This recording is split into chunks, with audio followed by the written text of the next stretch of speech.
story I want to tell is about a Marine that I served with when I was over in Iraq. And the particular incident I want to talk about is an incident that occurred on September 19th, 2005. September 19th, 2005, most people in this room probably can't remember what the heck you were doing on that day, but I could remember very clearly because we had a patrol out in southern Ramadi, and this patrol was being led by a young lieutenant. I think he was like 24 years old, okay, just about 2 years out of college. And he was leading this mounted patrol, which meant he had 4 up-armored Humvees in his patrol, about 4 or 5 soldiers in each up-armored Humvee. They were patrolling South Ramadi, and the number of roadside bombs and improvised explosive devices we had attacking us in Ramadi was incredible. As a matter of fact, in the 1 year my brigade conducted operations there, we were attacked with over 1,000 roadside bombs, if you could believe that, and we found another 1,000 before they could be used against us. So, I mean, that was the weapon of choice for the insurgents we were fighting against. Well, anyway, Lieutenant Dooley leading this patrol, he started to receive fire from an insurgent position near a railroad bed, small arms fire. So he ordered his 4 up-armored Humvees and his patrol to start maneuvering toward that insurgent position.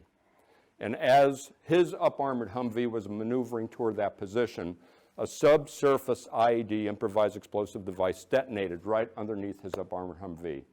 It killed Lieutenant Dooley instantly and also killed the 2 other soldiers that were riding in his vehicle.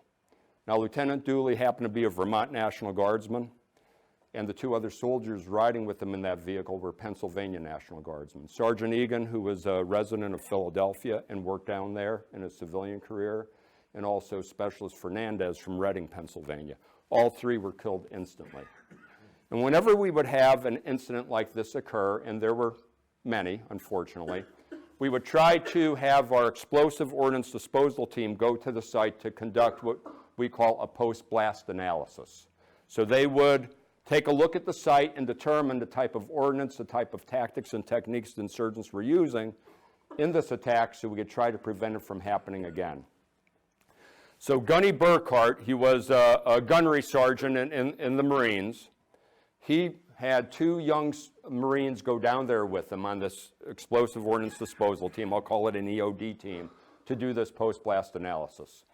And as they got to the site, he realized he realized that the site was very, very chaotic. We had soldiers providing security there, and he saw a crater near that destroyed up-armored Humvee. The crater was a couple of feet deep, about 4 feet in diameter. And he jumped down in the crater because he made an assumption that that's where this improvised explosive device had been put. And as soon as he jumped down in that crater, he realized he made a mistake. Because once he got in the crater, he saw 2 artillery shells with red detonation cord running into the nose of those artillery shells. That was an IED, an improvised explosive device that the insurgents had placed in that crater. So he got his K-bar knife and he cut the red det cord quickly. But one thing he did not see was another artillery shell placed in that crater behind him.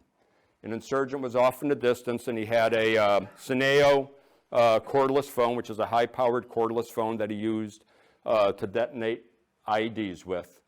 He was about 1 kilometer away, about a half a mile away, and he pressed a button on that detonation device, and that artillery shell exploded, knocked Gunny Burkhart about 15 feet into the air. He landed on the ground like a rag doll, and completely unconscious, pants soaked with blood. So our soldiers went up to him, saw that the wounds looked very, very severe, called in a medevac helicopter, cut off his pants, and started to work on him. And a few minutes later, I'd say about 5 minutes later, believe it or not, Gunny Burkhart regained consciousness. And as he laid there on the ground, he had no feeling from his waist down. And so he asked the soldiers if he had his legs. And the soldiers assured him he had both of his legs. But I talked to Gunny Burkhart after this incident, and he told me that the reason he was concerned about his legs was because of his father.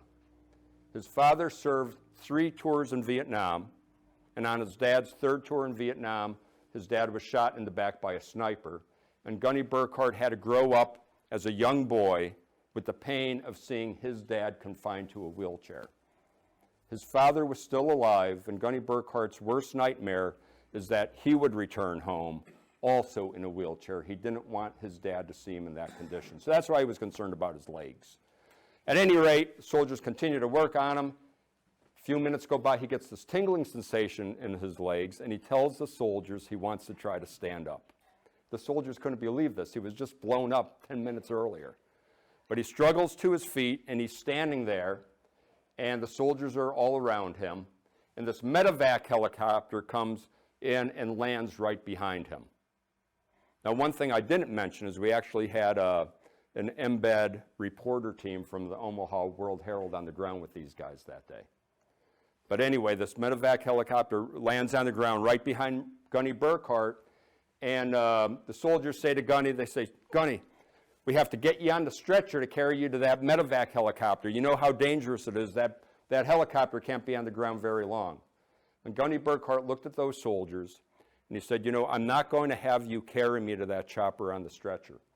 I'm going to walk there under my own power because I don't want the insurgents to have the pleasure of seeing me being carried to the helicopter." And as he said that, those reporters from the Omaha World Herald, and hopefully you could see that picture okay, took that picture of Gunny Burkhart, no pants on, his groin protector thankfully protecting that part of his anatomy, and him throwing the one-finger salute to the insurgents who we knew were out there somewhere. And you could still Google Michael Burkhart, and you'll come right up with this picture. As a matter of fact, this picture showed up on the front page of the Omaha World Herald. A really cool story, right? But, you know, cool war story. But this is the point of me telling the story. There's a leadership element to the story. Remember I told you that when he showed up at that site, he had 2 young Marines with him?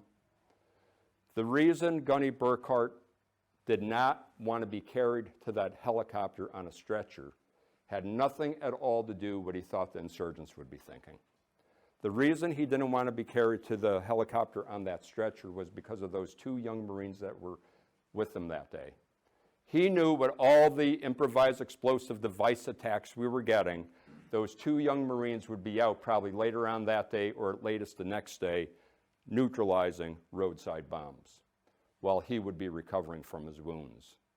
The reason he wanted to walk to that helicopter instead of being carried there is so he wouldn't shatter the confidence of those 2 young Marines that were out there with him.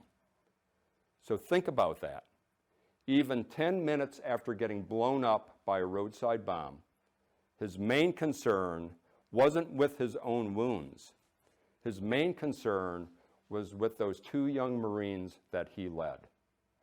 And I think that is a very, very powerful element of leadership, is caring more about those you lead than you care about yourself.